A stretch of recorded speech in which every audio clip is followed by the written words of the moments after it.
Hola, hola, ¿qué tal, chicos? Muy buenas tardes.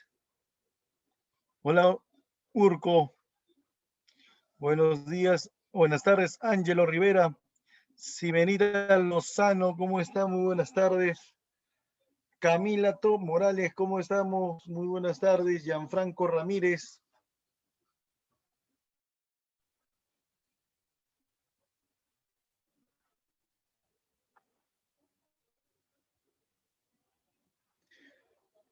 Muy buenas tardes con todos los presentes. Espero que esté todo muy bien. Por allá por sus hogares le esté yendo bien. Es importante siempre mantener la salud para poder hacer nuestras actividades cotidianas, ¿ya?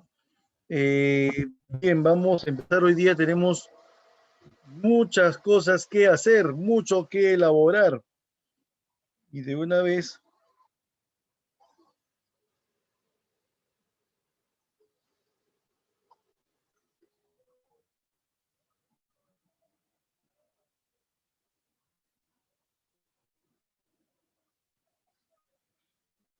ya vamos a presentar la diapositiva del día de hoy.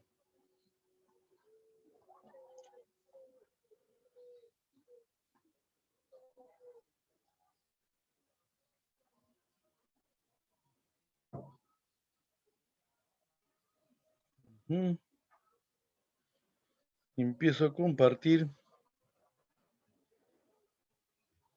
nuestra.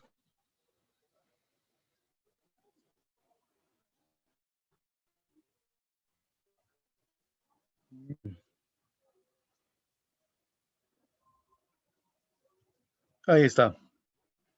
Hoy nuestro tema nos va a hablar acerca de teorías muy importantes, ya, muy importantes. Es necesario comentar, pues, ¿no? De que lo que vamos a elaborar el día de hoy implica muchas veces pregunta de examen de admisión de la Universidad Nacional Mayor de San Marcos, ¿ya? Es importante, comentarte que lo que vamos a ver el día de hoy, ¿no? Lo que vamos a ver el día de hoy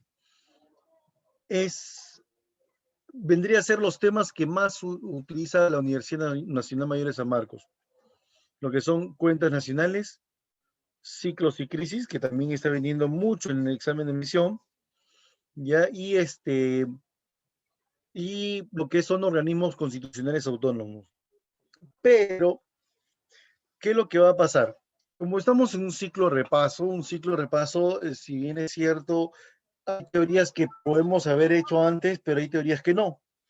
Entonces, es por eso que lo que voy a hacer el día de hoy, voy a hacer el tema de cuentas nacionales, voy a hacer un recuento rapidito de ciclos y crisis económicas, pero esa teoría lo vamos a hacer mejor después, en una clase de la etapa del intensivo, ¿ya? Cuando finalice todo esto, hay tres teorías de economía que voy a concentrarme más, en lo que es el emprendimiento, lo que es la economía informal y lo que son los ciclos y crisis económicas, ¿ya? Esas teorías vamos a concentrarnos más en esas semanas de intensivo que vamos a tener. ¿Ya? Y también vamos a ver, pues, ¿no? Teorías de educación cívica que es de mayor importancia. Vamos a repasar, ¿no? O sea, hay 3 días en los cuales vamos a repasar bastante lo que es la educación cívica también, ¿ya? Entonces, es lo que nosotros vamos a elaborar. ¿Ya? Muy bien, entonces empezamos. Primero, como siempre, el videíto motivador del tema, ojo, del tema.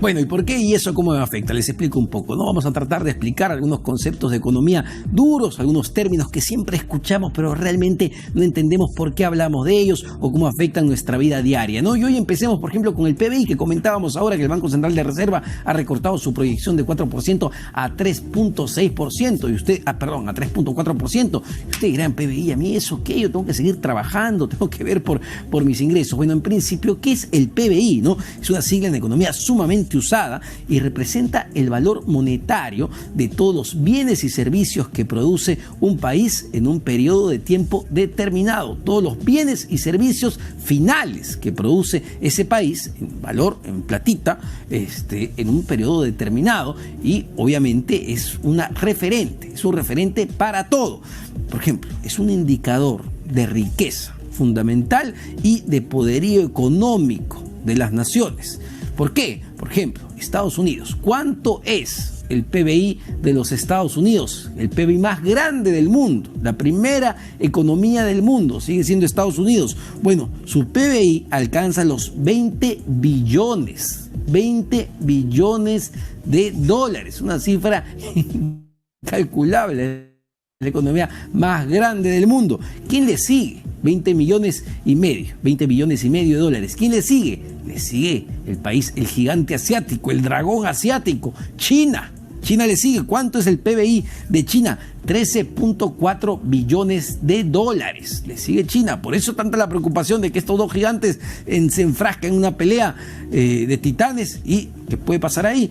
Toda la economía global se enfría. Así que vamos a ver qué pasa. Bueno, ¿cuánto es la del Perú? La del Perú no son billones, son miles de millones, 231.000 millones es el PBI peruano. Es una economía todavía pequeña. En América Latina las economías más grandes son Brasil y México. Así que el Perú es una economía chica y bastante abierta. Los ciclos económicos, ya que es importante entender algo, ¿no? Porque siempre hablamos de que el PBI crece menos, se desacelera. En estos días hemos escuchado el tema de recesión, de caída. Bueno, vamos a explicar un poco, ¿no? Los ciclos económicos. Toda economía tiene periodos de crecimiento, de expansión, donde se llega a un punto de auge, ¿no? El máximo punto, recuerdan la época del boom de los commodities, por allá por el 2004, cuando empezó a subir el precio del cobre, hasta más o menos que acabó en el 2012. Tuvimos una década de crecimiento continuo. Nos creíamos la estrella del mundo de América Latina, crecíamos a tasas de 8-9%, bueno, impulsada por el boom de los commodities. Eso nos llevó a un periodo de crecimiento y crecimiento y crecimiento hasta que llegamos a un punto de auge. ¿Qué pasó cuando el precio del cobre empezó a caer? Porque nosotros somos exportadores, uno de los principales exportadores de cobre del mundo. Bueno, la economía se empezó a desacelerar. ¿Qué significa que se empezó a desacelerar? Que empezó a crecer menos de lo que crecía antes. Es decir, si antes crecíamos 8, ahora ya no crecíamos 8, crecíamos 6. Después 5, después 4, después 3, y ahora vemos que la cosa está complicada. ¿Y qué pasa? Por ejemplo, ¿qué pasó en abril? No crecimos, se estancó. Ahí la economía se estanca. ¿Y qué pasa cuando la economía cae?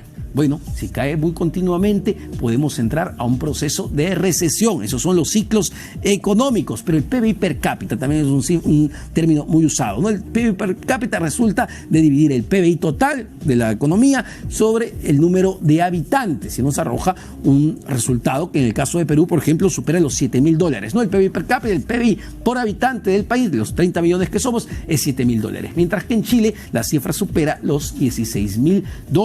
Supera los $16.000. Eso quiere decir que ellos son mejores que nosotros, su economía, pero no demuestra el desarrollo económico de un país necesariamente. Por ejemplo, Estados Unidos es el país con el mayor PBI del mundo, pero no está entre los primeros países con el mejor índice de desarrollo humano. ¿Qué es esto? Las condiciones de vida, cómo vive la gente. El PBI es importante, pero un PBI fuerte implica que la gente vive bien. No necesariamente. Por ejemplo, Estados Unidos está en el puesto 13 en el índice de desarrollo humano, mientras que países como Noruega, Suiza, Australia, Irlanda y Alemania lideran el ranking. Y ustedes preguntarán, ¿en qué puesto se encuentra el Perú en este índice de desarrollo humano del Banco Mundial?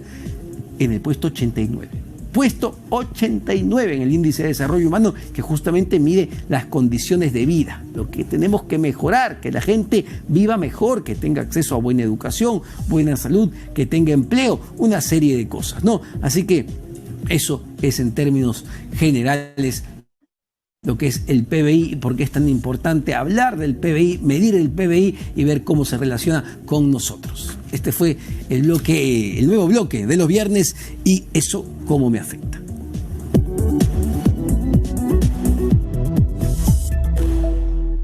Así es, entonces eso es lo que nosotros hemos podido ver, es un análisis, ¿no?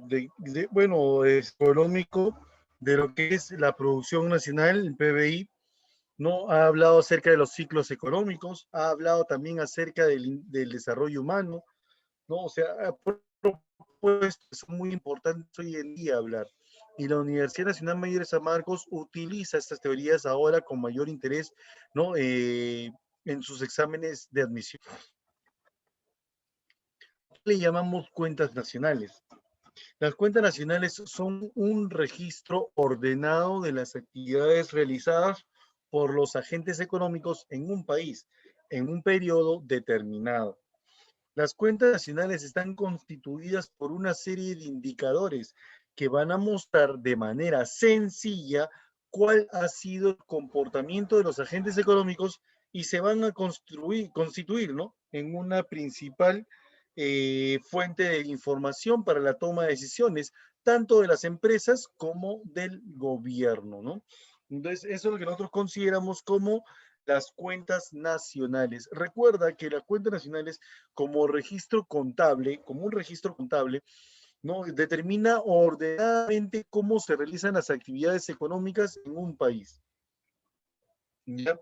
En un país, ojo, las actividades económicas que se realizan dentro del país, por si acaso. ¿Ya? Entonces, eso es lo que nosotros vamos a identificar en cuanto a las cuentas nacionales. Es cierto, también en las cuentas nacionales, nosotros vamos a identificar a los agregados, ¿no? O sea, ya desde aspecto macroeconómico, ¿no? Cómo se establece una actividad económica en todo un país, cómo se mide, cómo se realiza, cómo se analizan las actividades económicas en todo un país. Es por eso que ellos se utilizan, pues, agregados macroeconómicos, que son variables que cuantifican, ¿no? Económicamente, ¿no? Las actividades económicas de un país en conjunto, ¿no? ¿Ok? De esa forma conocemos o consideramos a los agregados macroeconómicos. ¿Y cuáles son los principales agregados macroeconómicos, profesor? El más importante de todos es el PBI, o llamado también Producto Bruto Interno. ¿Qué es lo que mide el PBI? Mide el valor monetario de los bienes y servicios finales producidos al interior del país o economía, ¿no? Tanto por agentes nacionales, agentes económicos nacionales, que son empresas, familias, o inclusive el Estado también, y agentes extranjeros, en un periodo determinado, ¿no? ¿Ya? Entonces, ojo, mide el valor monetario, unidades monetarias, aquí estamos hablando, de aquellos bienes y servicios finales. Ojo, no estamos observando bienes intermedios acá, bienes finales. Profesor, pero si nosotros somos un país que mayormente producimos bienes intermedios, o sea, materias primas. Claro, pero las materias primas, una de dos, o lo exportamos, ¿no? Y eso ya se exporta como un producto, o lo utilizamos en la producción. En la producción, ¿no? Forma parte de un bien intermedio y cuando se elabora ya el producto, ya se genera un valor monetario final. Por lo tanto, los bienes, las materias primas en nuestro país no son utilizables, ¿no? ¿Ok? Por eso es que utiliza más que todo a los bienes y servicios finales. ¿Ya? Bienes y servicios finales, producidos dentro del territorio nacional. ¿ya? Producidos dentro del territorio nacional, tanto por agentes económicos de nacionalidad peruana, como también por agentes económicos de nacionalidad extranjera, de otras nacionalidades, pero siendo residan dentro del país, ¿ya? Eso es lo que nosotros vamos a calcular. Mide el valor de los bienes, el valor monetario de los bienes y servicios finales a precios de mercado, o sea, cuando ya están en el mercado mismo. Esto incluye todo tipo de impuestos indirectos, inclusive, ¿no? ¿Ya? Entonces, esa es la definición más completa del PBI, ¿ya? Sobre ese valor, sobre esa definición, ustedes mismos pueden empezar ya a determinar sus relaciones, sus identificaciones o reconocimientos con lo que es la actividad, ¿no? ¿Ya? ¿Cómo se calcula el PBI? Para poder calcular el PBI, nosotros utilizamos métodos estadísticos, como por ejemplo el método del gasto, que es el más utilizado, es el más importante, el método del valor agregado, ¿no? Que determina pues, ¿no? sobre el valor de los productos cuando se empiezan a elaborar, y el método del ingreso. Pero el método del ingreso mayormente se identifican a través del ingreso, la renta nacional y todo lo demás. ¿Ya? Entonces, el método más utilizado para medir el PBI en nuestro país es el método del gasto. ¿Y cómo se aplica el método del gasto? Se aplica de la siguiente manera. Considerando en primer lugar esta fórmula. La fórmula PBI es igual al consumo familiar, la CF es consumo familiar, consumo de las familias, es el consumo privado. Aquí vamos a identificar el consumo generado por tanto por las familias de nacionalidad peruana como de nacionalidad extranjera. ¿Ok? El consumo humano. Señores, este es el indicador, el consumo de las familias, es el indicador más importante, ¿no? Que establece el Instituto Nacional de Estadística e Informática. Uy, verdad, ahora que me acuerdo, ¿no? Está aquí. Es calculado por el Instituto Nacional de Estadística e Informática, ¿ya?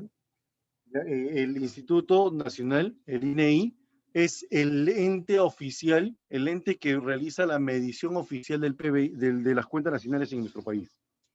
¿Ya? Entonces, el INEI utiliza primero y el más importante indicador al consumo de las familias.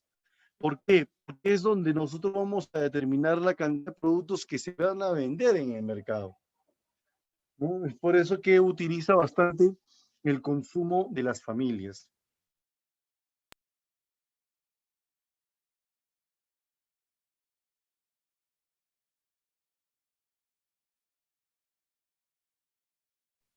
Establecer un gasto, ¿no? Ya no necesita establecer el gasto.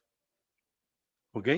Entonces, el consumo del gobierno depende solamente del consumo de las familias, ¿no? Del consumo de las familias. ¿Ya? Principalmente, ¿no?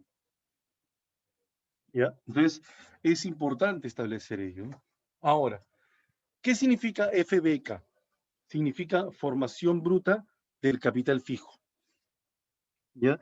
O sea, aquí vamos a identificar todas las inversiones del sector privado, ¿no? A la cual le llaman inversión bruta fija. ¿Ya? Las inversiones del sector privado, las inversiones privadas, es lo que nosotros vamos a registrar en este indicador, ¿no? Aquí el INEI utiliza mayormente, pues, ¿no? La capacidad de inversiones en la bolsa de valores, también, ¿no? ¿Ya? Y luego tenemos a las exportaciones netas. Le llamamos exportaciones netas porque la actividad más importante en el comercio internacional, tema que hemos visto la semana pasada, ¿no? La actividad más importante en el comercio internacional es las exportaciones. Por eso es que las exportaciones siempre tienen que ser mayores a las importaciones, siempre. ¿Ya? Por eso es que se restan exportaciones menos importaciones. O sea, lo indicado en la balanza comercial y en la balanza de servicios. Balanza comercial y balanza de servicios. ¿Ya? Entonces, eso es lo que nosotros vamos a identificar en las exportaciones netas. Exportaciones menos importaciones. Entonces, esas son la fórmula del método del gasto, el método más utilizado, ¿no? en el PBI. ¿Ya? Muchas veces la Universidad Nacional Mayor de San Marcos ha realizado ejercicios prácticos, ¿ya? Y en los ejercicios prácticos, la universidad agarra y dice el consumo nacional. Y cuando hablan de consumo nacional, están hablando del consumo de las familias y el consumo del gobierno. ¿Ya? Y el consumo del gobierno. Recuerda que el consumo del gobierno depende del consumo de las familias, porque si esta baja, entonces el Estado tiene que invertir o tiene que gastar más en el consumo. Pero si el consumo privado sigue en aumento, entonces el gobierno no es necesario, pues no gastar en ese aspecto. ¿Ya? Entonces, eso es lo que estamos hablando. Ahora, profe, un ejemplo real, un ejemplo que tiene que ver con lo que está pasando, el tema de los bonos. ¿Mm? De repente, por ahí uno en su familia, ustedes han recibido bonos, los bonos el bono hogar de 600, esos los 600 soles. ¿Alguien por ahí ha recibido esos bonos o no? ¿Les han tocado esos bonos? Ahí está, Alex, listo, tu papá, muy bien. Va a recibir o ya recibió ya.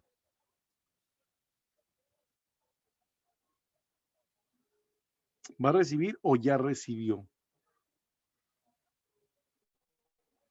Va a recibir, creo. Ok.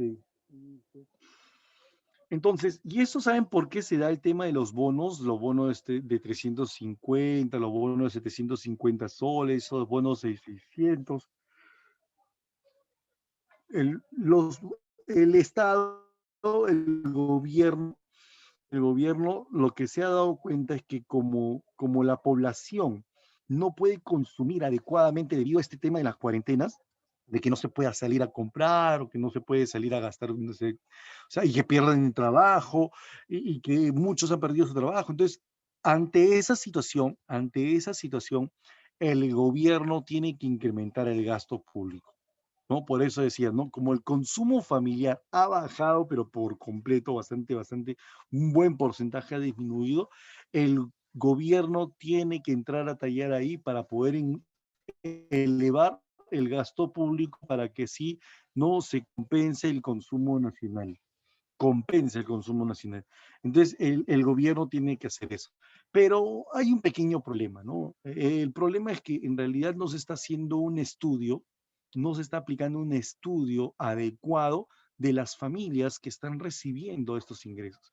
Y es por eso que en una familia pueden cobrar ese bono el hijo y el papá, y la mamá inclusive también puede ser, ¿no?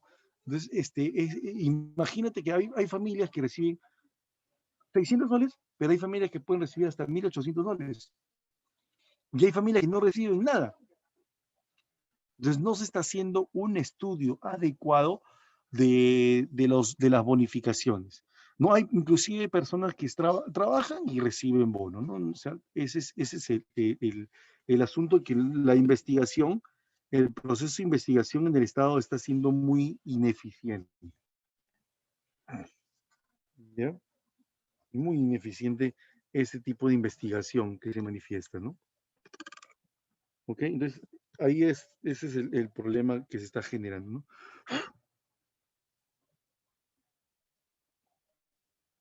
¿no? Entonces, ante esa situación, ¿no? Bueno, vamos a darnos cuenta uno de los terribles errores que genera este gobierno, ¿no? Muy bien. Entonces, aquí estamos entendiendo, ¿no? El consumo nacional, que según la Universidad Nacional Mayor de San Marcos está conformado por el consumo de las familias más el consumo del gobierno, recordando que el consumo del gobierno depende del consumo familiar para poder establecerse. ¿Ya? ¿Hasta ahí estamos entendiendo, chicos? Sí.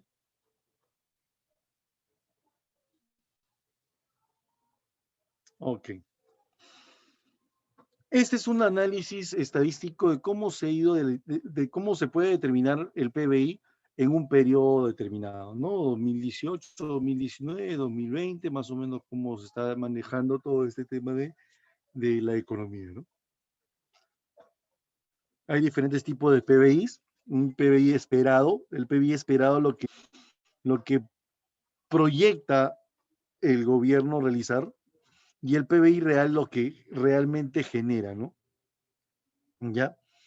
El PBI esperado, consenso de analistas, ¿no? Según el consenso, según de acuerdo entre los analistas económicos del mundo, ¿no? Establecen el color amarillo, por ejemplo, esas barras, y el PBI real es el color azul, ¿no?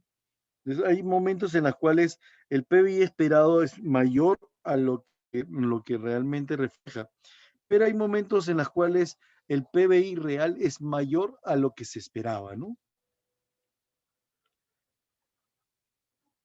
¿Qué es lo que nos conviene a nosotros? Que sean iguales todos, ¿no? Lo que se espera se cumpla. O que sea lo real también a veces es mejor, ¿no? Que lo real siempre supera lo que se espera, ¿no? Para poder mejorar eso, ¿no?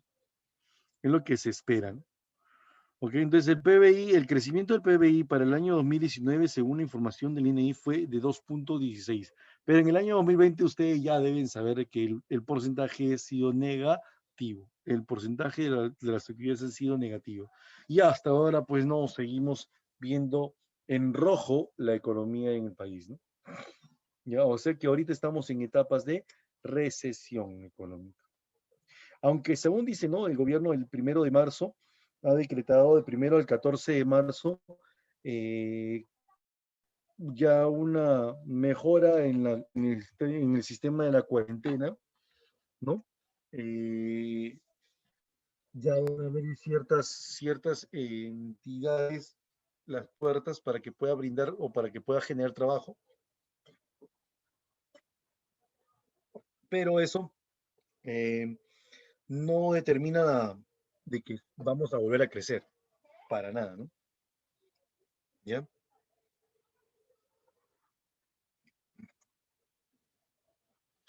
El otro indicador económico es el PBI, perdón, el Producto Nacional Bruto.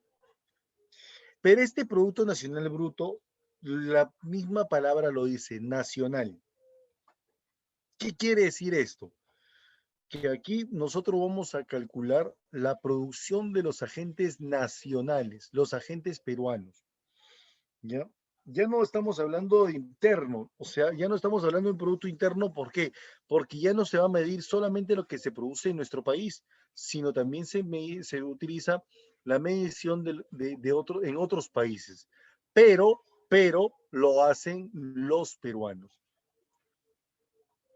Mide el valor del mercado de la producción de bienes y servicios finales, pero son atribuibles solamente a los factores de producción nacional, o sea, los peruanos, tanto los que están localizados en el interior del país como los que se encuentran en el exterior, ¿ya? O sea, las empresas o las familias que se encuentran en el extranjero, los peruanos que están en el extranjero, ¿no? También todas las actividades económicas que realizan ellos, ¿no? También son analizados por el INEI, ¿no? Se establece un cálculo, ¿no? Un cálculo más o menos interesante, pues, ¿no? Comunicándose con las personas, los peruanos que se encuentran en el extranjero, ¿no? ¿Ya? Para esto, ojo, dicen que eh, el Producto Nacional Bruto le pone mucho énfasis a la nacionalidad, o sea, prefieren más la nacionalidad que la producción dentro del territorio nacional. ¿Ya? En cambio, el PBI utiliza más o le pone más énfasis al territorio. Al PBI le interesa más lo que se produce dentro del país. En cambio, el Producto Nacional Bruto le interesa más lo que se produce en el Perú, o los peruanos, mejor dicho, lo que producen los peruanos.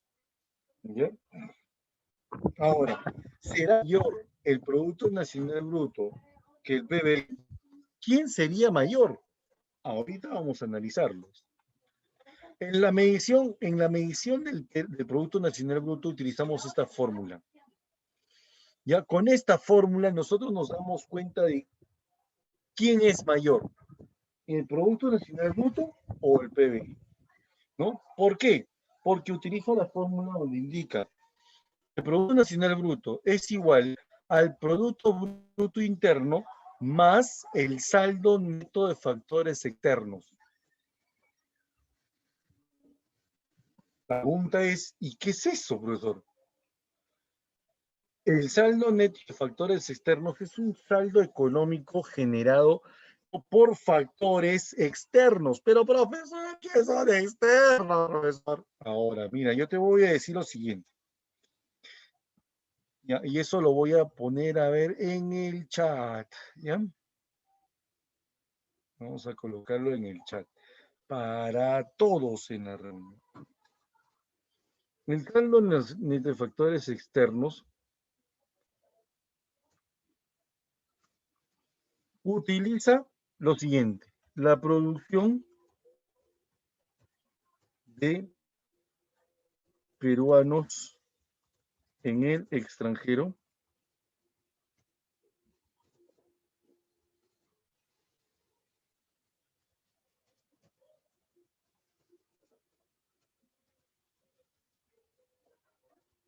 ahí está. Así se calcula el saldo neto de factores externos. La producción de peruanos que se encuentran en el extranjero, factor externo, menos la producción de los extranjeros que se encuentran en el Perú. ¿Ya? Ahora, es ahí donde tendríamos que calcular quién produce más. ¿Será mayor los peruanos que se encuentran en el extranjero o los extranjeros que se encuentran en el Perú? ¿No? Esa es la idea, ¿no? Es por eso que el saldo neto de factores externos tiene saldos, ¿no? Tiene saldos económicos. Puede ser positivo si que los peruanos produjeran más que en el extranjero que los extranjeros produjeran más en el Perú. ¿Ya? Si los peruanos producen más que los extranjeros, entonces el saldo neto de factores externos saldría con positivo. Pero ¿qué pasaría si los extranjeros producen más en el Perú que los peruanos en el extranjero?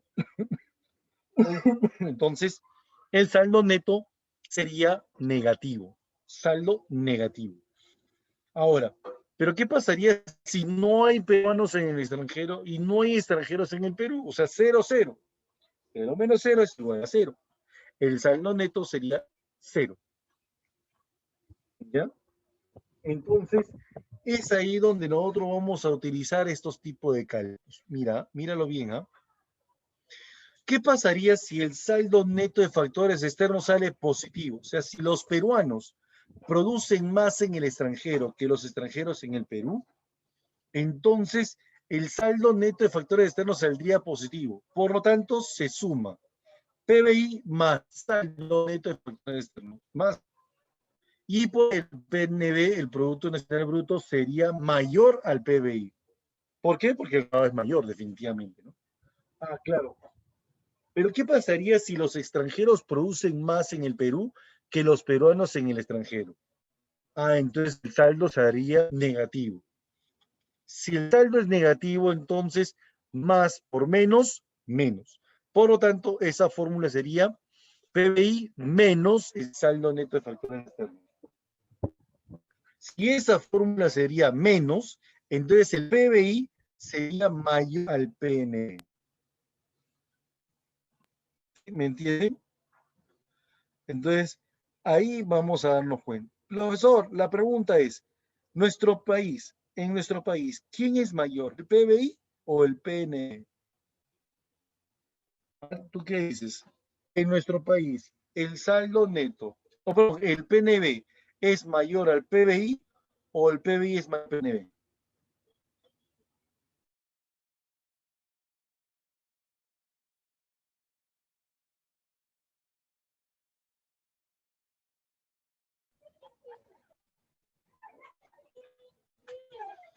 El Producto Nacional Bruto es mayor al PBI. Ya, o sea que, según tú, los peruanos producen más en el extranjero que los extranjeros en el Perú. Según tú, pues estás en el error. ¿Ya? Los peruanos no producen más que los extranjeros. Los extranjeros producen más en el Perú, ¿no?, que los peruanos en el extranjero. Por lo tanto, ese saldo neto sería negativo. Si es negativo, entonces en nuestro país el PBI es mayor al PNB.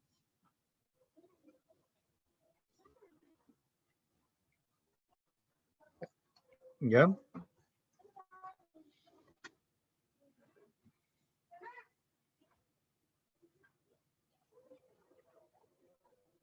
¿Entendieron? ¿Me has entendido?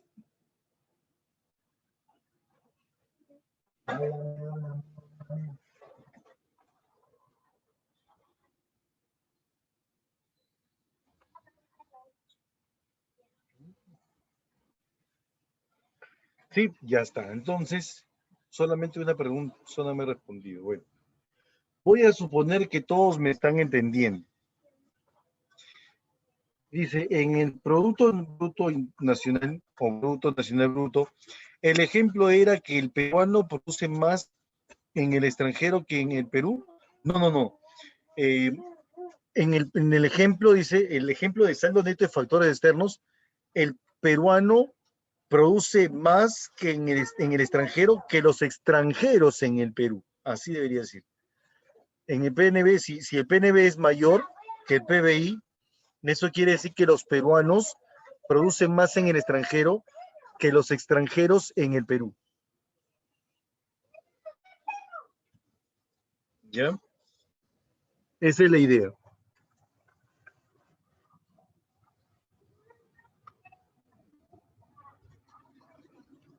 Ok, ya. Ahora, pero ¿qué pasaría si el PBI es mayor al PNB? Que eso es lo que está sucediendo. Eso quiere decir que los peruanos en el extranjero producen menos que los extranjeros en el Perú.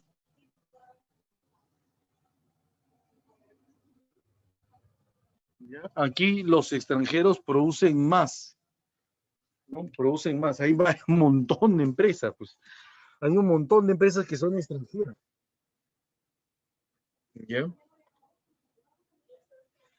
Empresas mineras, hay empresas pesqueras, hay empresas agrícolas o exportadoras, agroexportadoras mayormente. ¿Ya? O sea que en la mayor cantidad de empresas son extranjeras.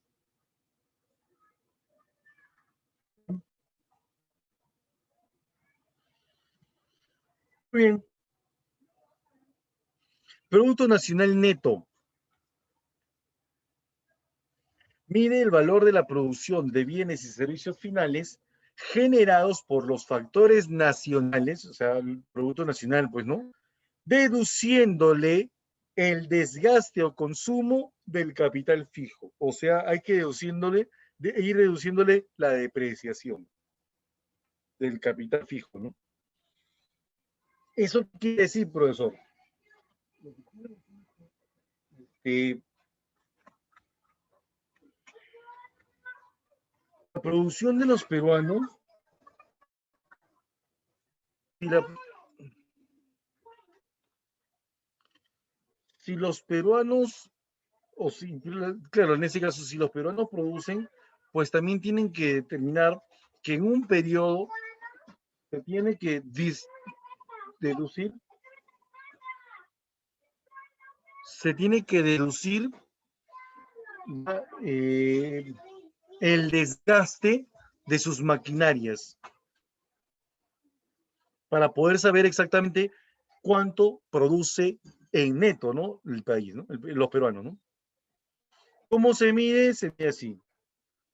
Al Producto Nacional Bruto le deducimos el consumo del capital fijo. CKF significa consumo del capital fijo o depreciación, ¿no? Como queremos llamarlo. ¿Ya? Este es cuanto al Producto Nacional Neto. Dato sumamente importante. Ingresos. El método del ingreso, profesor. Ahí está el ingreso. El método del ingreso se manifiesta así. La suma de todos los ingresos que perciben los propietarios de los factores productivos como retribución a su participación en la producción. ¿Ya? Aquí nosotros vamos a calcular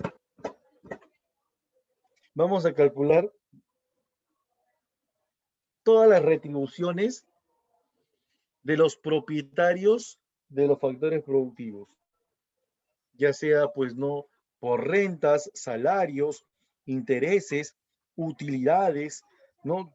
Todo tipo de ingresos que generen, ¿no? ¿Cómo se calcula esto? Al Producto Nacional Neto, perdón, o sea, la producción neta, le vamos a quitar todos los impuestos indirectos. Obvio, tú sabes muy bien que cuando se mide la producción, en el indicador de la producción, ya en el indicador de la producción, eh, nosotros vamos a ubicar, no, nosotros vamos a ubicar todos los puestos. ¿Se acuerdan cuando hicimos en la definición del PBI? Incluido los impuestos indirectos. ¿Por qué? Porque están midiendo a precios de mercado. Cuando están en el mercado, ¿no? La producción se mide cuando los productos están en el mercado. Y en el mercado, en el precio de mercado, va incluido los impuestos indirectos. ¿Ya? Los impuestos indirectos. No estamos hablando solamente del IGB, sino estoy hablando del impuesto selectivo al consumo, también puedo hablar acerca del arancel, ¿no? Esos son impuestos indirectos. Entonces, están incluidos esos impuestos. ¿Ya? Pero cuando hablamos de ingresos, a nosotros no nos interesan los impuestos. Como no nos interesan los impuestos indirectos, ojo, los indirectos nada más, ¿ya? Entonces vamos a quitarle los impuestos indirectos y le vamos a sumar los subsidios. La SB significa subsidios. Los subsidios se manifiestan, pues, ¿no? Cuando el Estado apoya económicamente a las empresas. Recuerda que el año pasado les apoyó a las micro y pequeñas empresas, ¿no? Para poder sobresalir o salir, pues, ¿no? De ese embrollo o de ese problema económico que está generando debido a la pandemia. Entonces, el, el, el tema de que el Estado subsidiaba cuando a las empresas, el tema de Reactiva Perú, ¿se acuerdan? Los Reactiva Perú, ¿no? O sea que buscaban dar préstamos o apoyos económicos a las empresas que pudieran salir de ese problema, de esa crisis económica que había generado en ese año, ¿no? En ese periodo. Entonces, eso es lo que se estableció en el tema de los subsidios, ¿no? ¿Ya? Entonces, el impuesto o el ingreso, perdón, el ingreso o renta nacional se calcula de esa manera, ¿no? Luego tenemos utilidades que se van a distinguir entre todos la población, ¿no? Empresarial. También le quitamos las contribuciones a la seguridad social, porque eso también es otro ingreso, ¿no? Que recibe el Estado, ¿no?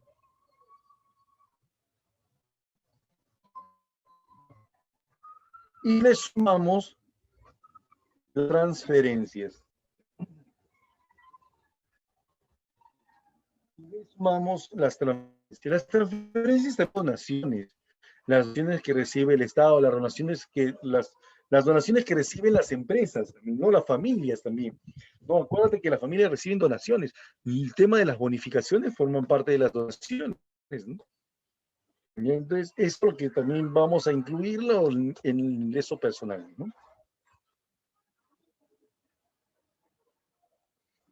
el ingreso personal disponible. De todo el ingreso personal, o sea, de aquí los ingresos que establecen las economías domésticas, vamos ahora a sacar, ¿no?, lo que en realidad nosotros necesitamos para el consumo o para el ahorro. ¿Ya? Eso es lo que nosotros vamos a determinar en el ingreso disponible. O sea, de la parte de los ingresos de las personas o de las empresas, vamos a extraer aquellos ingresos que necesitamos nosotros para consumir o para ahorrar. Las empresas necesitan para ahorrar y las familias necesitan para consumir. ¿Cómo se calcula este ingreso? El ingreso personal disponible se calcula de igual, ingreso personal menos los impuestos directos, menos los impuestos directos. Tú sabes que los impuestos directos que no, de acuerdo a los ingresos o de acuerdo a las propiedades que tienen las personas, ¿cierto? Entonces, por los impuestos directos también hay que quitarle, va al Estado, ya nos quedamos automáticamente con el ingreso que nosotros vamos a usar para nuestro consumo o para el ahorro. Y ya está. Y así vamos a establecer el rubro de ingresos. Chicos, hasta el momento hemos visto el rubro de producción, ¿no?, los agregados que miden la producción, y vamos a ver, hemos visto también los agregados que miden el ingreso, ¿ya? No agregados macroeconómicos. Y ahora vienen los indicadores económicos, indicadores que nos ayudan a calcular cómo es el nivel de producción y cómo es el nivel de ingresos por habitante. Producto per cápita es el valor de la producción por cada habitante, dice, por cada habitante. Valor de la producción por cada habitante. Por eso le dicen per cápita, por cabeza. ¿Ya? ¿Cómo se mide esto? PBI per cápita es igual al PBI entre el número de la población. Generalmente esto se asocia para poder establecer el desarrollo relativo del país. Desarrollo, ¿no? Desarrollo humano sobre todo, ¿no? Nosotros tenemos el ingreso per cápita, que es el valor del ingreso que le correspondería a cada habitante en promedio. Se utiliza para comparar estándares de vida, ¿no? El nivel de vida adecuado, dice, ¿no? Nivel de vida adecuado. ¿Cómo se mide? Se mide así.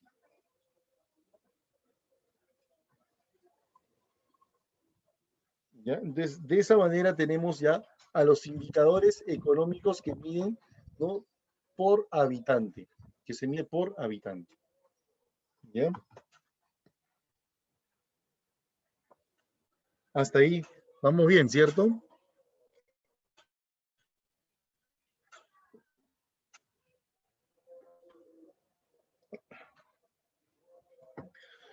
¿Y ahora qué hora es? La 1. Todavía hay tiempo.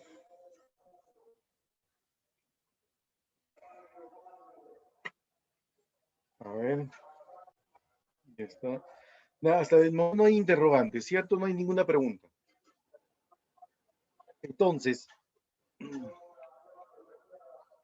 con esto nosotros vamos a calcular ya todo lo que son actividades de medición de la economía de nuestro país. ¿Ya?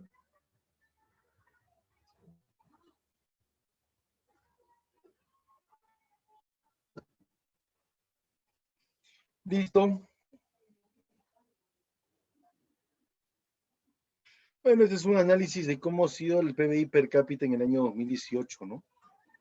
Hasta el año 2018 el Perú ha llegado desde el año 2000 hasta el año 2018, o sea, en 18 años hemos duplicado prácticamente nuestro PBI per cápita, ¿no?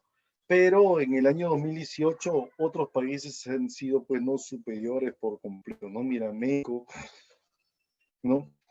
Chile, la nación de Corea, ¿no? Pues tenemos esta diferencia, ¿no? Las diferencias, ¿no? O sea, 9 años de diferencia, es lo que quiere decir, ¿no? Chile, por ejemplo, nos lleva 10 años de diferencia. sea, 10 años de diferencia, imagínate, en cuanto a lo que es PBI per cápita, ¿no? Y Corea del Sur, pues, obviamente, tiene 19 años de experiencia, ¿no? De experiencia. ¿Ya? Este es otro indicador, ¿no? Según los Moody's, cómo ha ido incrementando el ingreso per cápita en los últimos años, ¿no? Ha ido mejorando, sí, adecuadamente, ¿no? Términos macroeconómicos, la presión tributaria.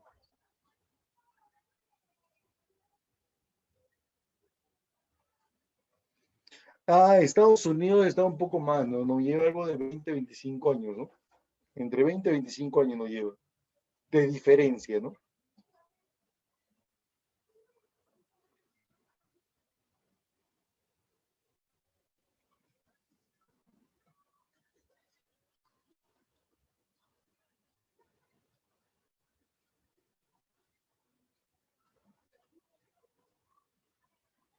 ¿Listo?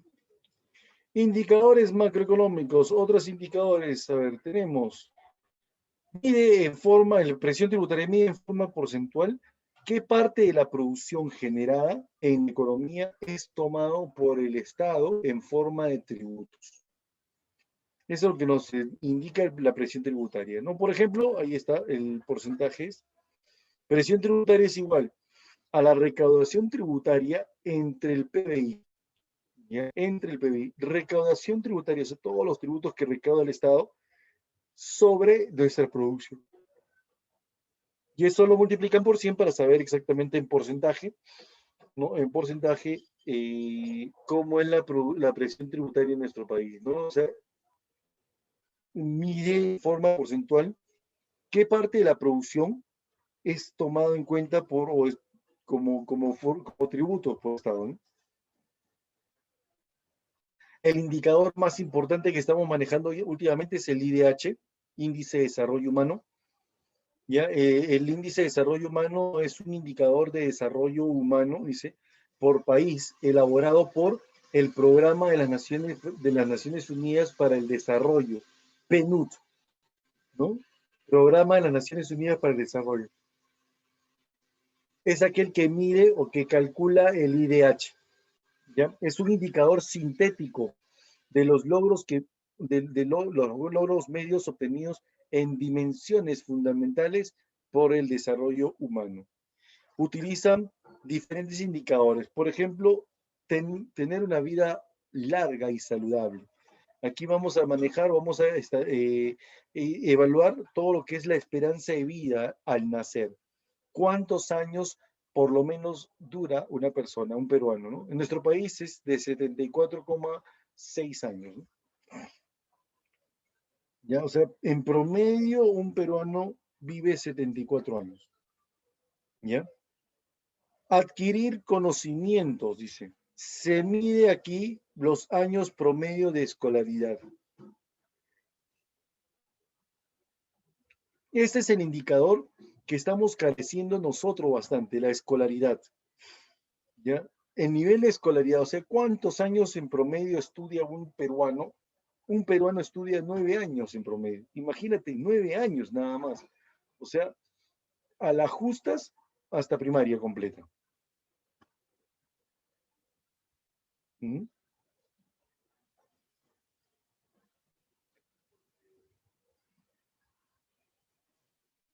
¿Ya? Entonces, eso es lo que nosotros consideramos como uno de los problemas más grandes en nuestro país. ¿Ya? Que forma parte, pues, ¿no? De la distribución que no es equitativa, ¿no? La otra es disfrutar de un nivel de vida digno, o sea, el PBI per cápita, ¿ya? PBI per cápita. Según el IDH, es determinado por una media aritmética de cada una de las tres dimensiones. O sea, para poder calcular el IDH, utilizamos esas tres dimensiones y calculamos una media aritmética. Ustedes ya saben cómo se aplican las medias aritméticas, ¿no? Hay formulitas por ahí, ¿no? En donde, de acuerdo al valor del IDH, califican así: muy alto, alto, medio, nivel bajo, ¿no? El nivel bajo, su IDH está entre 0.35 a 0.554. El nivel medio es de 0.55 a 0.699. Y el nivel alto es de 0.7 a 0.799. El nivel muy alto está entre 0.80 y 1. ¿Ya? Aquí el valor estadístico, el valor determinado, es solamente un indicador, un coeficiente, ¿no? De 0 a 1. ¿Ya? Un coeficiente racional de 0 a 1. ¿Ok? El índice de desarrollo humano fue creado por el filósofo y economista americano Amartya Sen, ¿ya? Al cual se le debe principalmente la idea del índice de desarrollo humano, ¿no?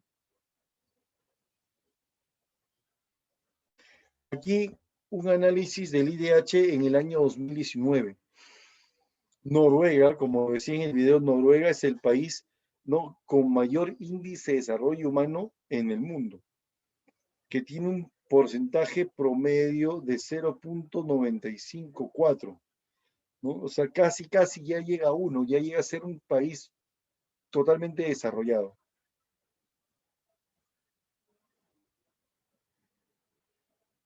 ¿Ya? En donde su nivel de esperanza de vida, la esperanza de vida al nacer, es de 82 años. ¿Ya? O sea, un noruego promedio vive 82.3 años. La escolaridad es de 12,6 años. 12 años en promedio estudia un noruego. Pero el PBI, pues no, obviamente aquí el PBI es mayor, ¿no? 68.059 dólares, ¿no? ¿Ya? Luego viene Suiza, Irlanda, China, Hong Kong, Australia, Suecia, Singapur, ¿no? Países Bajos, Dinamarca, Finlandia, Canadá, Nueva Zelanda, Reino Unido, y ahí está Estados Unidos de Norteamérica, ¿no? Bélgica, Liechtenstein, ¿no? Japón, Austria, ¿no? Profe, lo que tienen indicadores en color rojo son los que mayor porcentaje tienen. Alemania, por ejemplo, promedio de escolaridad es de 14 años, es uno de los más altos del mundo, ¿no? El nivel educativo en Alemania es superior a todos, ¿ya? ¿Quién vive más años en promedio? Un japonés, ¿no? 84.5 años vive en promedio un japonés, ¿ya? Y uno de los ingresos más altos promedio de producción es Liechtenstein. Tiene 99.732 dólares por persona. Ojo, dólares por persona, o sea, en promedio de 99.000 dólares. O sea, imagínate cuánto produce un nacional o una persona, un habitante de este país, ¿no? Un país pequeño, pues, ¿no? Dice que el territorio de Liechtenstein es más pequeño que Lima metropolitana, inclusive. ¿Ya? Pero ojo, no es el más alto, por si acaso, ingreso o producción per cápita, ¿no? Liechtenstein, sino es Qatar. Tú sabes que Qatar es un país petrolero, pues. Ya, Qatar es un país petrolero y por ende, pues no, su producción es de 110.000 dólares por persona. O sea, ahí los jeques son, pero superiores a lo normal, ¿no? ¿Cuántos años en promedio? Mira, Chile está en el puesto 42. En el video decía 89, eso fue en el año 2018.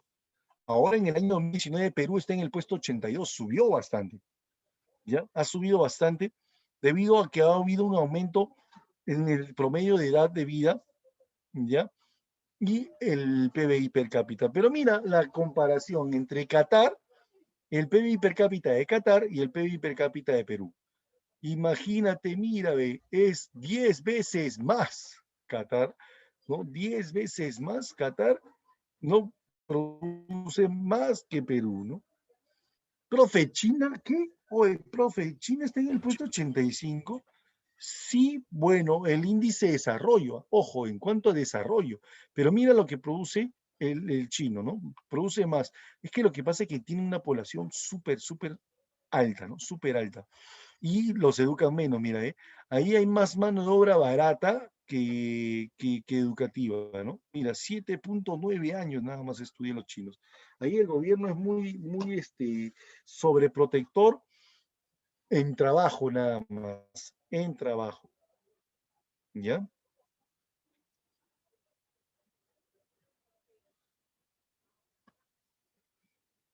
Uno de los últimos países del mundo, ¿no? Níger, mira, Níger, ¿cuántos años de escolaridad? Mira, 2 años nada más estudiar en promedio un Níger.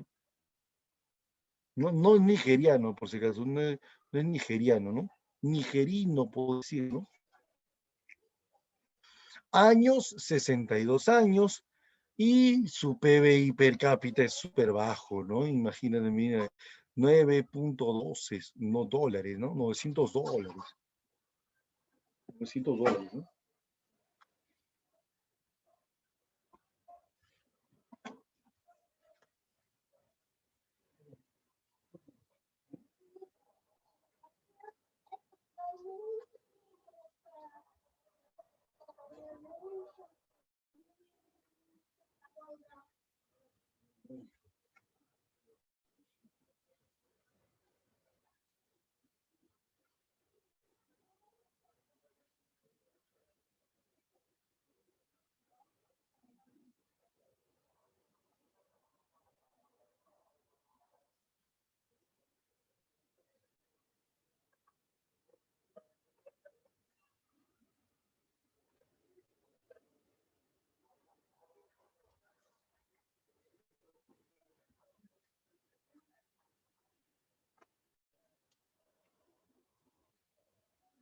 Disculpen, nada más un ratito. Entonces, esa es la cantidad, ¿no? Mira, la cantidad de años que vive un centroafricano, no sudafricano, centroafricano, que es uno de los países más pobres del mundo también, ¿no? ¿No? Y mira la cantidad de años que tiene de escolaridad de un habitante de Burkina Faso, 1.6 años. O sea, la educación en esos países son, pero verdaderamente deprimentes, ¿no? Un habitante de Burundi, ¿no? PBI per cápita, $660 nada más, ¿no? Promedio. O sea, aquí es bastante terrible, ¿no? Eso es en cuanto a al tema de cuentas nacionales, ¿no? La recesión y la depresión hacen parte de los ciclos económicos, los cuales son movimientos recurrentes que describen periodos de expansión y contracción de la economía. Aunque todos los ciclos son diferentes y no se desarrollan en periodos de tiempo fijos, sí tienen algunas características comunes como las fases. La recuperación es una fase posterior a una recesión o una depresión, donde comienza a recuperarse la demanda, la inversión y los beneficios de las empresas. Las proyecciones mejoran y el empleo aumenta. El auge es el punto máximo del ciclo económico. Es un periodo de prosperidad en el cual la economía se acerca a su potencial y las variables económicas más importantes se sostienen en buenos niveles. La recesión es la fase descendente del ciclo. Suele corresponder a una etapa de crecimiento económico muy cercano a cero o negativo. Es decir, la economía en su conjunto está produciendo menos bienes y servicios que antes. Estas condiciones adversas provocan que las familias tengan temor de gastar o consumir más. Por eso las empresas dejan de vender, acumulan inventarios y empiezan a despedir empleados. Los inversionistas también emigran con sus capitales a otros países más estables y con mejores perspectivas. Otras versiones afirman que un país o economía entra en recesión cuando se produce una contracción del PIB durante 2 trimestres consecutivos. Cuando esta situación no frena rápidamente, se puede hablar de depresión. Se caracteriza por ser más grave e intensa que la recesión, acompañada de altos niveles de desempleo, quiebra de empresas y gran disminución sostenida de la producción, el consumo y la inversión. En torno a la definición de este concepto no hay consenso. Algunos economistas definen la depresión como una caída del PIB del 10% o más. En la siguiente gráfica se puede ver como ejemplo el ciclo económico referente a la Gran Depresión de 1929. Una fase inicial fue el auge después de terminada la Primera Guerra Mundial. Estados Unidos resultó beneficiado al pasar a ser el mayor proveedor de materias primas, productos agrícolas e industriales. En el país todo era optimismo. Los empresarios comenzaron a invertir sus ganancias en la bolsa y el buen clima llevó a que las personas del común iniciaran la compra de acciones. El mercado crecía y no parecía tener techo. Unos pocos analistas eran pesimistas y el 24 de octubre de 1929 una pérdida de confianza ocasionó una venta masiva de acciones que no encontraron compradores. A los pocos días la bolsa ya había perdido 25.000 millones de dólares. Cientos de bancos quebraron porque todos querían retirar sus ahorros. El 29 de octubre de 1929 se dio inicio a lo que se conoce como la Gran Depresión, y solo fue hasta el inicio de la Segunda Guerra Mundial que la economía entró en fase de recuperación al participar inicialmente como gran proveedor de materias primas y armamento.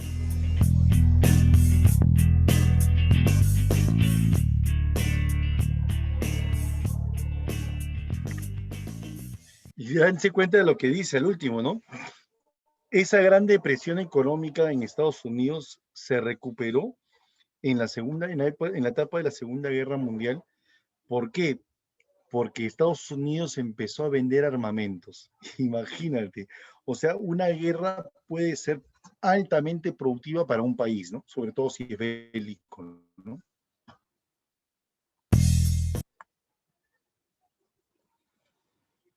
A ver. Obviamente, en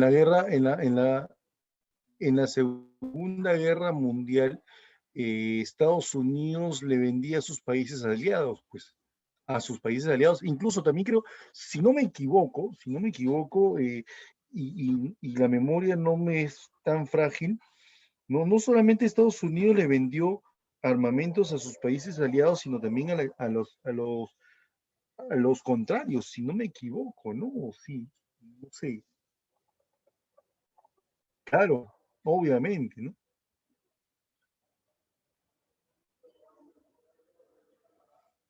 ¿Mm?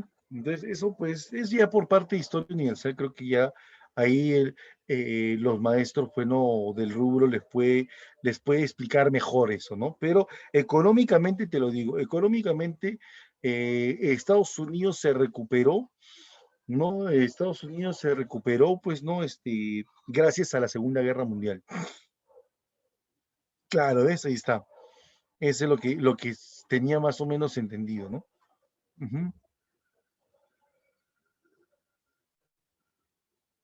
Los ciclos económicos. Fluctuaciones recurrentes en las actividades económicas. Un ciclo consiste de expansiones que tienen lugar aproximadamente a la vez en muchas actividades económicas, seguidas por recesiones, luego contracciones, se recuperan y así constantemente, ¿no? Las economías en el mundo van a evolucionar así de esa forma. Ahora, tú sabes que nuestro país, como está en una etapa de recuperación y expansión constante, expansión, expansión, expansión, llegamos a una cima.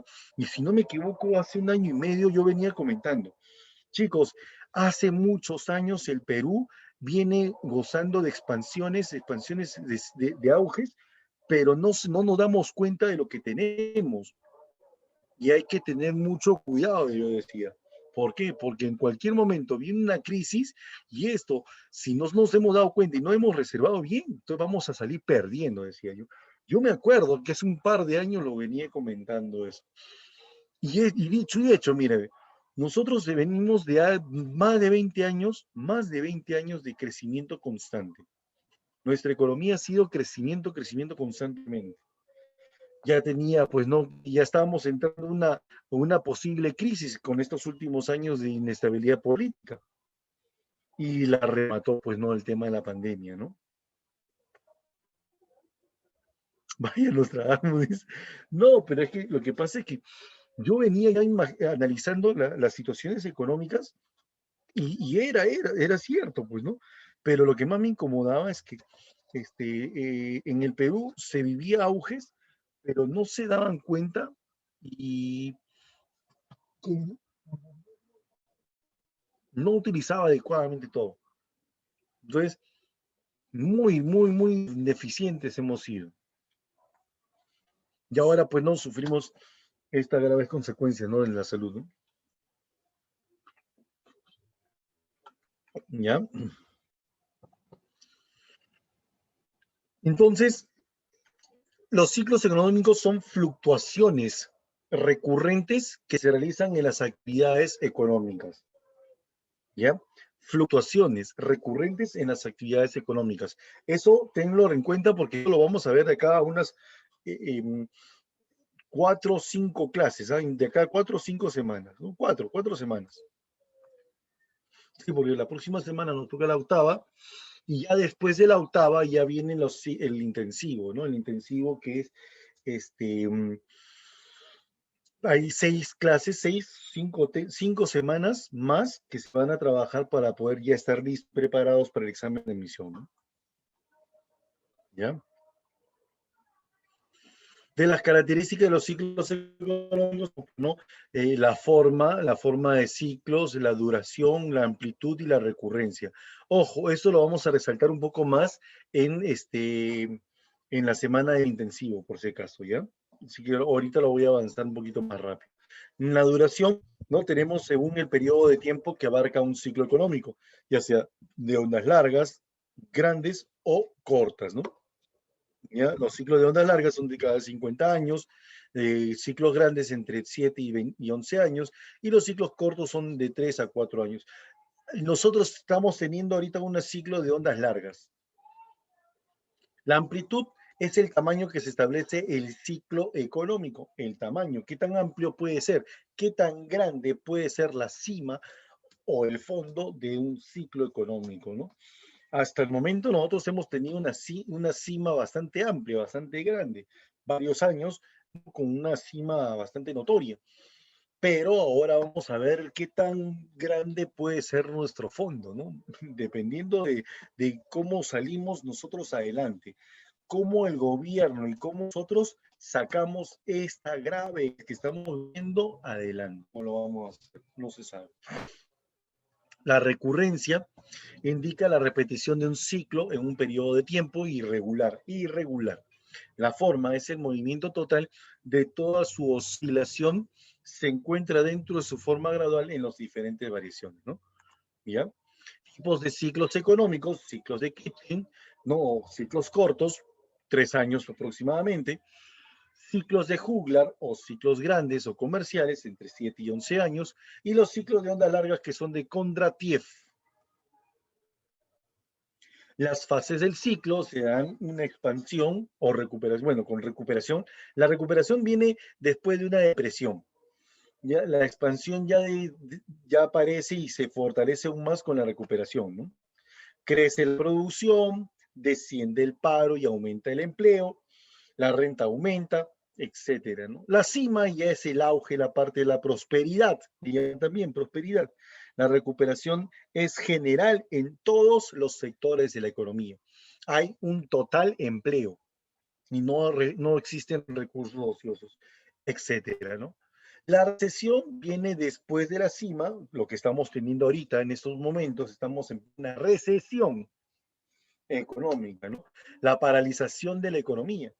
La inestabilidad del auge inicia la recesión, pues es lo que está pasando ahora. Se frena la inversión, ¿no? Muchas empresas dejan de ser rentables, es lo que está sucediendo, ¿no? Los salarios se mantienen a algún tiempo, pero luego empiezan a bajar. Ahora vamos a ver cómo empiezan a caer los salarios, ¿ya? El desempleo afecta al consumo, ¿ya? Y a la producción, sobre todo, ¿no? Es lo que estamos viendo actualmente, ¿no? Muchas personas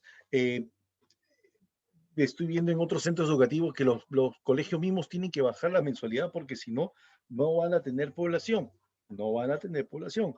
No, menos mal que el colegio APU pues no siempre se mantiene al margen de la población, o sea, al margen de otros colegios, ¿no? Manteniendo siempre el apoyo sobre todo a la población, ¿no? A las familias, ¿no?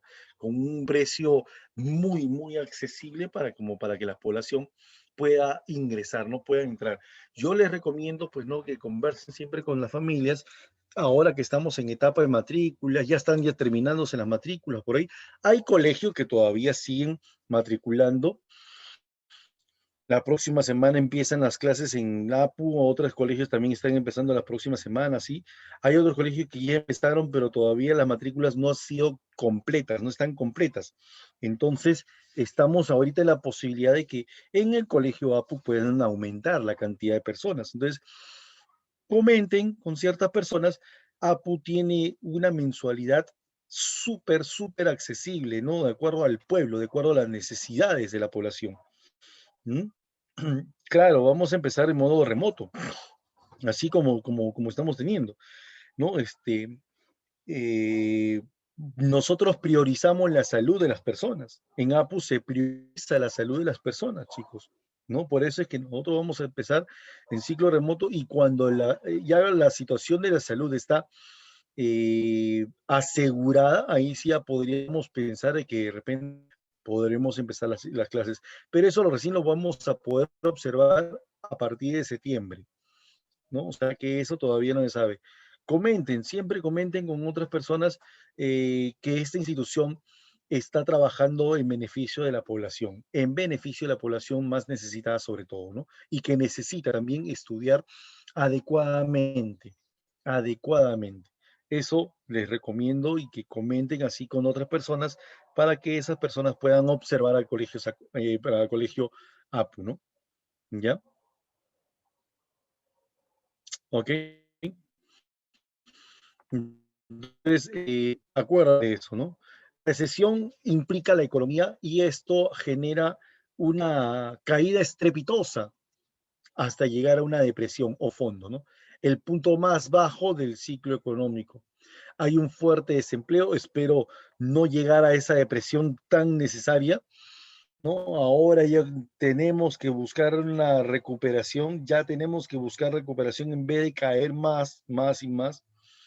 ¿No? La incapacidad de consumo y la reducción de la producción. Se reducen los créditos y las reservas bancarias. No, preferimos no endeudarnos porque si no, peor, los bancos nos sacan la mugre, bajan los salarios, afectando a la demanda completamente, ¿no?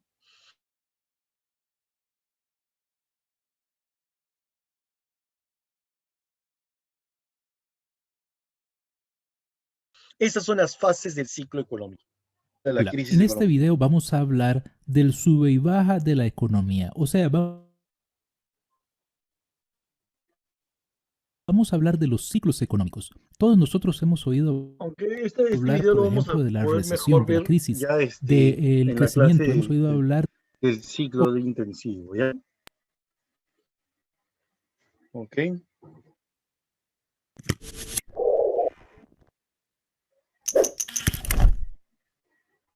Crisis económica. Perturbaciones que se generan en el equilibrio del proceso económico caracterizado por la inestabilidad económica, social y política que se expresa en el paro generalizado de la actividad económica. Estamos en crisis económica. Estamos ahorita en crisis económica. Y más que todo, ¿por qué motivo? No, ahora, no solamente por el gobierno, por la diferencia política, sino por el tema de la pandemia, ¿no? ¿Ya? Causas de la crisis económica. ¿Qué es lo que genera la crisis económica? Hay causas endógenas, causas que tienen que ver con la economía, ¿no? Actualmente no tenemos una crisis por las actividades económicas, ¿eh? Nuestra crisis más que todo es externa, ¿ya? ¿No? Está fuera de ello, ¿no? Entonces, las causas endógenas tienen que ver con la economía del país, ¿ya? Superproducción, abundancia de bienes sin consumo, ¿ya? Bajan los precios y se pierden las mercancías sin venderse, ¿ya?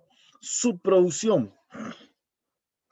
Eh, no hay producción, estamos en etapa de escasez. No ocurre ahora, ¿no? Por eso los precios empiezan a subir.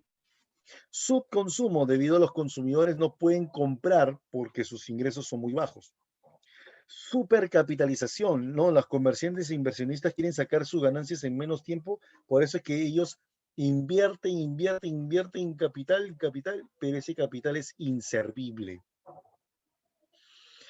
Causas exógenas o extraeconómicas, factores naturales, por ejemplo, un terremoto, inundaciones, los tsunamis, etcétera, ¿no? Factores climáticos, la sequía, las lluvias, ¿no? Se generan los guaros.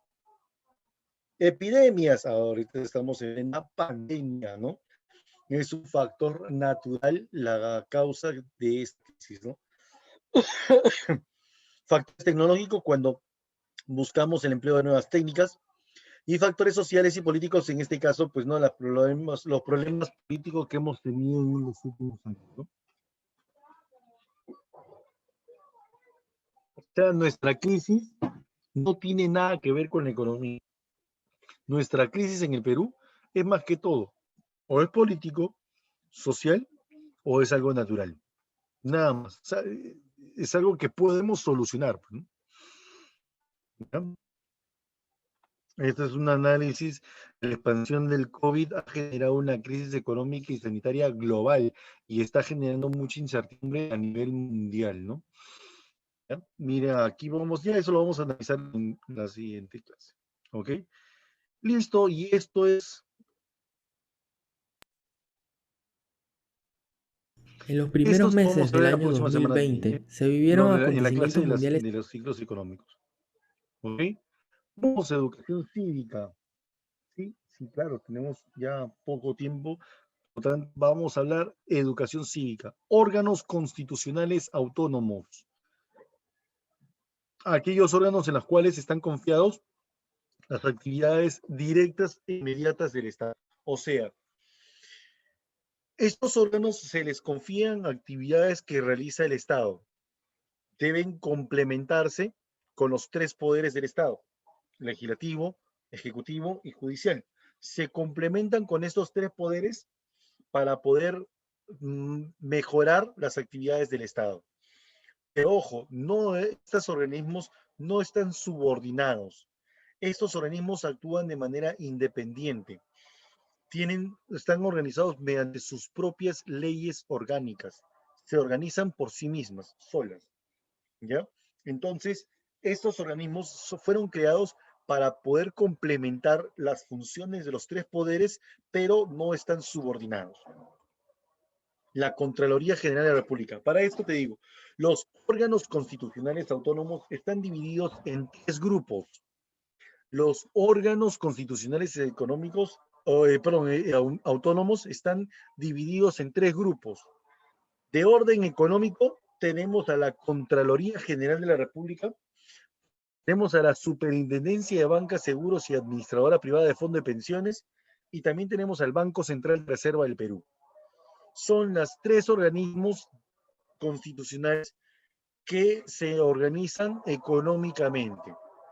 Después tenemos en orden jurídico, ¿ya? El grupo tenemos Junta Nacional de Justicia, organismo recientemente creado en el año 2019, ¿ya? Tenemos también al Ministerio Público, ¿ya? Órgano jurídico. También tenemos a la Defensoría del Pueblo, defiende los derechos humanos fundamentales. Y también tenemos al Tribunal Constitucional, órgano que defiende la constitucionalidad. ¿Okay? Son órganos de carácter o de orden jurídico, ¿ya? Y por último tenemos a los organismos de orden electoral.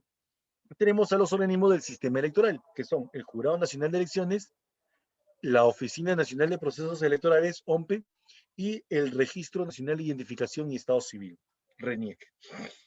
Vamos a analizar rápidamente cada una de ellas, rápidamente, porque también en el ciclo intensivo vamos a volver a utilizar este tema de aquí, o este tema de acá, para poder mejorar los conceptos de cada uno de estos organismos. ¿Ya?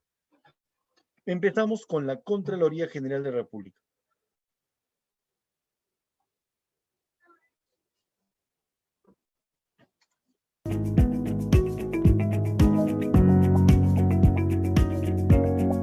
Somos la Contraloría General de la República del Perú. Supervisamos el uso de los recursos y bienes que administran las instituciones y empresas públicas en todo el país. También los procesos de gestión pública para prevenir, identificar y denunciar posibles actos de corrupción y negligencia. Nuestra sede central está ubicada en Lima Metropolitana. Desde aquí coordinamos la labor de control que organizan todas nuestras gerencias regionales de control a nivel nacional. Nuestros auditores supervisan que las autoridades y funcionarios públicos administren con transparencia y eficiencia el dinero de todos los peruanos. Estamos presentes en megaproyectos, hospitales, colegios, municipalidades, gobiernos regionales y otras instituciones públicas. Realizamos actividades de control y después de que se inviertan recursos públicos en una obra, bien o servicio público. Al finalizar una intervención, nuestros auditores alertan riesgos en caso del control previo y simultáneo e informan de irregularidades, deficiencias o errores en el control posterior, comunicándolos oportunamente a las autoridades competentes.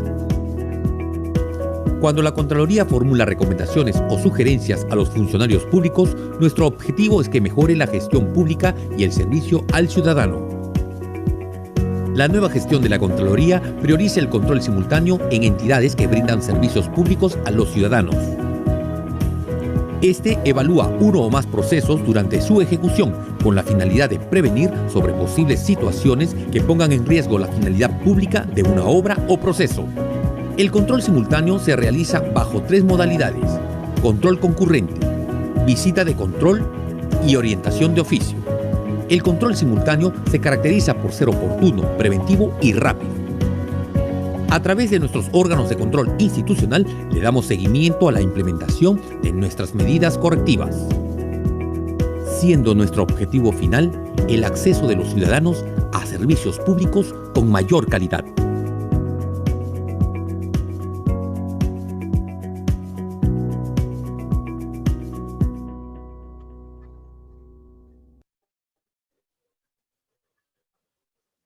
La Contraloría General de la República es un organismo económico, ¿ya?, que forma parte de profesor Perú. Se ha habido casos de corrupción en la se ha estado viendo, se ha estado analizando eso, ¿no? Porque le dijo a Marlon que le mata a Corea. Y entonces Corea se dio cuenta que se puso una persona. Y cuando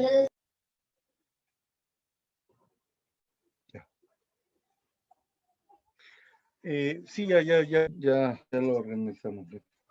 Entonces, definitivamente, pues no, en tema de la Contraloría, sí, un tema bastante duro en estos últimos años, ¿no? Se ha visto, se ha tratado de evidenciar posibles casos de corrupción debido a que ellos no manejan, pues, ¿no?, de que el uso de los recursos obviamente tienen que ser bien investigados, ¿no? Son altamente investigados. Y si no lo hacen adecuadamente, entonces no podemos tener esa facilidad de confiar en ellos. Entonces, eso es uno de los errores que se han ido, ¿no?, en la Contraloría. Sí puede haber sucedido ese tipo de cosas, ¿no? Pero no se ha corroborado eso, ¿no? No se ha llegado a corroborar, ¿no? Vamos a ver qué es lo que sucede después.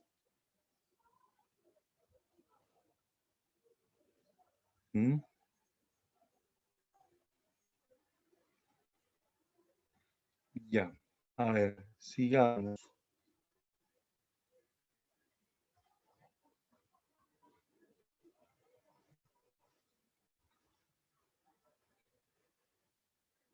La Contraloría General de la República, entidad descentralizada de derecho público. Ojo, gozan de autonomía, como te lo había dicho hace un rato, son independientes, conforme su propia ley orgánica. Es el órgano superior del Sistema Nacional de Control. Debemos de tener en cuenta esto. órgano superior del Sistema Nacional de Control, ¿ya? Dato que es sumamente importante hoy en día, ¿no? ¿Ya? Sobre todo, pues, ¿no? Para supervisar el uso del dinero, los recursos públicos que se está soltando en estas etapas, ¿no? Y está encargado de controlar los bienes y los recursos públicos del país, ¿ya? Pero no te debes olvidar, también hoy día vamos a hablar, o si en el examen pueden hablar mucho de esto, ¿ah? ¿Ya? Porque los recursos, ¿de qué manera se están utilizando? ¿No? Entonces, ¿quién tiene que investigar la entrega de los bonos, supervisar todo eso? ¿Quién lo tiene que hacer? Pues, ¿no? Obviamente que la Contraloría General de la República, ¿ya? El Contralor General de la República, el señor Nelson Schack Yalta, ¿no? Nombrado por la Comisión Permanente del Congreso de la República en periodos de recesos parlamentarios, pues, ¿no? Y son nombrados por un periodo de 7 años, ¿ya? Ha sido nombrado en el año 2017, ¿ya? Y su periodo de duración termina en el año 2024, ¿no? ¿Cuáles son las funciones de este organismo, no? La función más importante en la cual encontramos en la Constitución Política del Perú dice lo siguiente: supervisa la legalidad de la ejecución del presupuesto del Estado, de las operaciones de la deuda pública y de los actos de las instituciones que están sujetas a control. ¿Ya? También dice, debe presentar anualmente el informe de auditoría practicada a la cuenta general pública. Eso al Congreso, ¿no? Esta función lo indica en su ley orgánica. Fiscaliza la ejecución del presupuesto de las regiones y las municipalidades. Eso lo dice en su orgánica también. Y realiza también en el control de los fondos destinados a satisfacer los requerimientos logísticos de las Fuerzas Armadas y la Policía Nacional. También lo indica en su ley orgánica, ¿no? Ya, esas son las funciones de la Contraloría General de la República. ¿Qué requisitos se necesita para ser Contralor General? Primero, debe ser peruano de nacimiento, dato muy importante.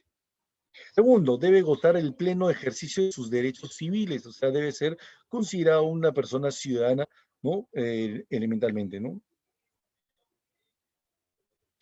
Tener no menos de 40 años, o sea, debe ser mayor de 40 años, pero no mayor de 70, está entre 40 y 70 años, ¿ya? Debe tener un título profesional que lo acredite y además experiencia no menor de 10 años, ¿ya? Esos son los requisitos para llegar a ser Contralor General, ¿ya? La vacancia, según la ley orgánica de la Contraloría General de la República, indica en qué caso se puede declarar vacante el cargo de Contralor General. En caso de muerte, de caer en alguno de los impedimentos para ser Contralor, en caso de renuncia, en caso de que el Contralor haya cumplido 70 años, ¿no? Se declara vacante la Contraloría, y en caso de recurrir en falta grave debidamente comprobada, ¿no? Esto le corresponde a la vacancia al Congreso de la República, declarar vacante la Contraloría General, ¿ya? Este es un dato sumamente importante también, ¿no? En cuanto a lo que es este organismo, ¿no? Veamos, no, este video lo vamos a ver ya en la siguiente clase. Banco Central de Reserva del Perú. Veamos este videito. No, no. La existencia de la banca central en nuestro país. Banco Central de Reserva de Perú. El Banco Central de Reserva es una persona jurídica también de derecho público y tiene autonomía dentro de su marco de su propia ley orgánica, ¿no? Tiene como finalidad primordial preservar la estabilidad monetaria. Recuerda, esa finalidad es primordial, finalidad primordial del BCR, ¿no? ¿Qué funciones debe cumplir? Ya las funciones mayormente las debemos conocer, ¿no? Regula la moneda y el crédito del sistema financiero, emite el circulante o billetes y monedas, administra las reservas internacionales a su cargo y por último informa al país acerca del estado de las finanzas nacionales. O sea, la inflación, el PBI, también ellos se aplican en una investigación estadística de todos. ¿Ya? Esto lo realiza el Banco Central de Reserva del Perú. El directorio del BCR está conformado por 7 miembros. ¿Ya? 7 miembros en total.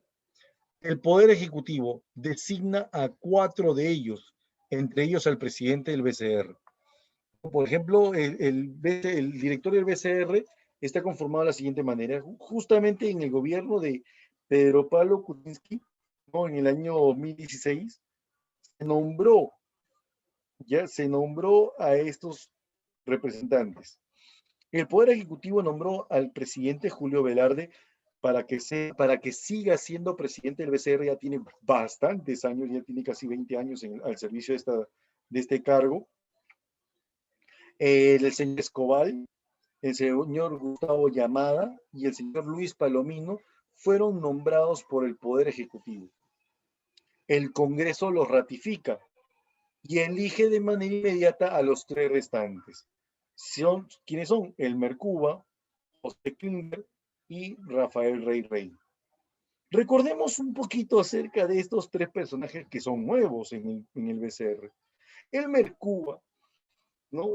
Elmer Cuba se le recuerda porque era el asesor económico de la señora Keiko Fujimori, el que supuestamente si la señora Keiko Fujimori en el año 2016 ganaba las elecciones, iba a ser su ministro de Economía, su ministro, ¿no? El señor José Klimber también es un economista. Él iba a ser el primer vicepresidente del gobierno de la señora Keiko Fujimori, o sea, del partido fujimorista también. Y el señor Rafael Rey Rey ha sido congresista, ha militado en diferentes grupos políticos y en el último grupo político que participa, en la cual no ganó las elecciones para congresista, lo nombraron a él, Rafael Rey Rey, como representante del directorio del BCR. Forma parte, es militante del partido Fuerza Popular también. ¿Ya? Justamente entonces por eso decían, ¿no? La mayoría de personas decían, ¿no? Estos 3 representantes del directorio del BCR fueron nombrados en ¿quién? ¿Por quién? Por los fujimoristas, pues. O sea, los fujimoristas eligieron a representantes y ya está. Tienen 3 fujimoristas en ese el directorio del BCR, ¿no? Los directores del banco son nombrados por un periodo de 5 años. El Congreso puede removerlos por una falla grave. Para ser directores del BCR, necesitan lo siguiente. Primero, tiene que ser peruano. Ojo, no de nacimiento, simplemente debe decir peruanos. Pueden ser nacionalizados peruanos o peruanos de nacimiento. Tener reconocida solvencia moral. Oye, dato interesantísimo. Solvencia moral, ya debe ser reconocido como personaje importante, destacado, moralmente hablando, con éticas, y debe poseer una amplia competencia y experiencia en economía y finanzas. José Klimber y Elmer Cuba sí tienen amplia experiencia en economía, pero el señor Rafael Rey no tenía mucha experiencia en economía. La verdad, las personas decían, ¿qué hace ese hombre ahí? Nadie lo sabía, pero igualito sigue siendo, no le importa nada, tampoco a los congresistas, ya se olvidaron, en fin. Por último, lo que vamos a hacer el día de hoy, por último, es la Superintendencia de Banca, Seguros y Administradora Privada de Fondos de Pensiones, que el video lo vamos a ver también en su debido momento. ¿Qué es la SP? ¿Ya? Y vamos a ver lo siguiente. La Superintendencia de Banca, Seguros y Administradora Privada de Fondos de Pensiones ejerce el control de las empresas bancarias. Ejerce el control de las empresas bancarias, de seguros, de administradores de fondos de pensiones, ¿no? etcétera. De las demás que perciben o de que reciben, ¿no? Supervisan el sistema bancario, ¿no? Su objetivo primordial, ¿cuál es? Es preservar los intereses de los depositantes, de los asegurados y de los afiliados al seguro privado de pensiones. ¿Ya? Y entre sus funciones está el control y la supervisión de las empresas conformantes por el sistema financiero, o sea, los bancos, las aseguradoras, las AFPs, todos ellos. Y también previene y detecta el lavado de activos y financiamiento del terrorismo. Por último, tenemos a la señora Socorro Heisen Segarra como la nueva superintendenta de Banca, Seguros y Administradora de Fondos de Pensiones desde el año 2017. ¿Ya?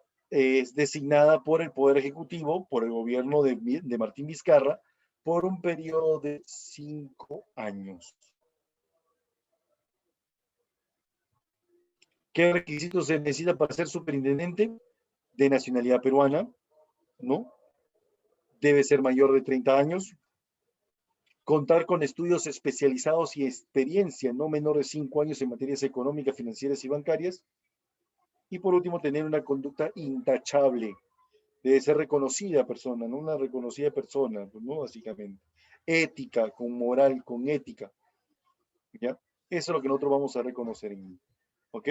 Chicos, hasta aquí la parte más importante.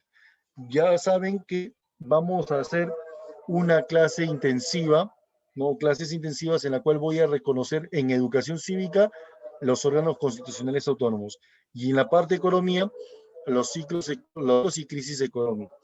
¿Ya? Entonces, van a ser 6 clases, de las cuales 3 serán de economía y 3 de educación cívica. Y voy a seleccionar los 6 temas más utilizados en el examen de admisión. ¿Sí? Ahí está el amigo Jesús